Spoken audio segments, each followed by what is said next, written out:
अस्सलाम वालेकुम viewers, doctor माया hair. आज इस वीडियो में हम बात करेंगे कि हम पीरियड्स को जल्द कैसे ला सकते हैं। वो फीमेल्स जिनको पीसीओएस हों या किसी और वजह से 2 से 3 माह अगर पीरियड्स ना आए तो वो परेशान हो जाती हैं और मुझे कई टेक्स्ट मौसूल होती हैं कि आप कोई मेडिसिन बताएं जिससे पीरियड्स आ जाएं, या फिर ये क्वेश्चन किया जाता है कि प्राइमुलेट एन को कैसे लिया जाता है पीरियड्स को लाने के लिए। इस वीडियो में हम टैबलेट प्राइमुलेट एन की बात करेंगे कि टैबलेट प्राइमुलेट एन को कैसे इस्तेमाल करना है ताकि पीरियड्स जल्द आ जाएं।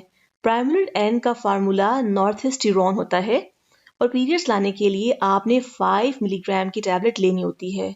आपको पीसीओएस की वजह से अगर 2 to 3 मंथ पीरियड्स नहीं आए या फिर किसी भी वजह से आपको पीरियड्स नहीं आ रहे तो आपने प्राइमुलेट एन की एक गोली सुबह, एक गोली दिन के टाइम और एक गोली रात के टाइम इस्तेमाल करनी है।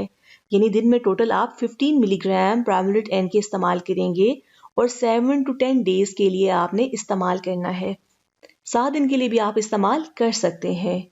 और इस मेडिसिन को इस्तेमाल करने से पहले ज़रूरी है, क्योंकि आपको पीरियड्स काफ़ी अर्से से नहीं आ रहे, तो आप यूपीटी टेस्ट करवा लें, यानी प्रेगनेंसी टेस्ट करवा लें, कहीं आप प्रेग्नेंट तो नहीं है। इस टैबलेट का इस्तेमाल आपने पानी के साथ करना है और जैसे ही आप ये टैबलेट छोड़ेंगे तो 3 से 7 दिन के अंदर अंदर आपको पीरियड्स आ जाएंगे।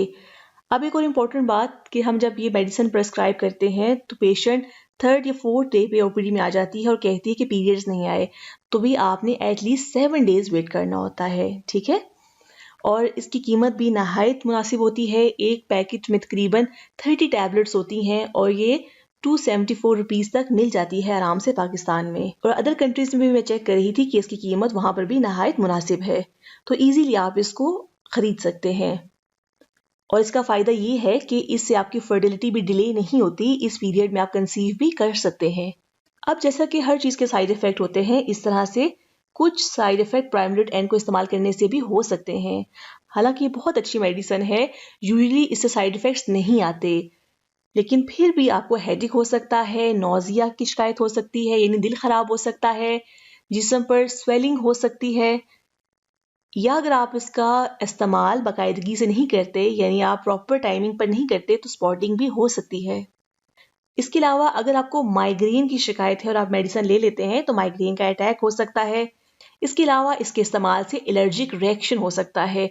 ये बहुत ही कम साइड इफ़ेक्ट है, लेकिन जिन लोगों को एलर्जी की शिकायत होती है उनमें एलर्जी इससे हो सकती है।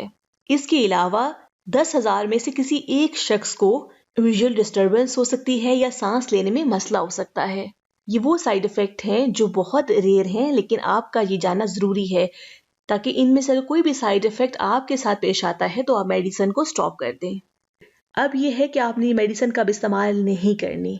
अगर आप प्रेग्नेंट हो या आपको शक हो कि इस साइकिल में आप कंसीव कर जाएंगे तो आप ये मेडिसिन ना लें। इसके अलावा अगर आप बच्चे को दूध पिला रही हो तो आप ये मेडिसिन ना लें। इसके अलावा अगर आपकी खून की शरियानों में कभी खून के लोथड़े बने हों या अभी मौजूद हों तो आप ये मेडिसिन ना लें। इसके अलावा अगर आपको दिल की बीमारी हो या कभी हार्ट अटैक हुआ हो तो ये मेडिसिन रिकमेंडेड नहीं होती। इसके अलावा किसी किस्म का भी बॉडी में कैंसर जो हार्मोन डिपेंडेंट होता है, ख़ास तौर पे जिगर का कैंसर या ब्रेस्ट कैंसर, उसकी हिस्ट्री हो या अभी हो तो आप ये मेडिसिन ना लें। इसके अलावा अगर आपको शुगर इस हद तक हो कि आपकी खून की शरियानें उसमें इन्वॉल्व हो चुकी हों, यानी आपका बीपी हाई रहता हो, गुर्दों पे असर हो, तो आप ये मेडिसिन का इस्तेमाल ना करें। इसके अलावा अगर आपको सख्त किस्म का माइग्रेन हो, क्योंकि माइग्रेन की भी डिफरेंट टाइप्स होती हैं, ऐसा माइग्रेन जिसमें आपके न्यूरोलॉजिकल सिम्टम्स हों, यानी आपका जिस्म सुन हो जाता हो, उस टाइम ज़ुबान काम ना करती हो, आंखों के आगे तारे नज़र आते हों, तो आप ये मेडिसिन ना लें। मुझे उम्मीद है कि मेरी ये वीडियो आपके लिए इन्फॉर्मेटिव होगी। इससे रिलेटेड आप कोई भी क्वेश्चन पूछना चाहते हो तो आप कमेंट बॉक्स में पूछ सकते हैं। Thanks for watching the video.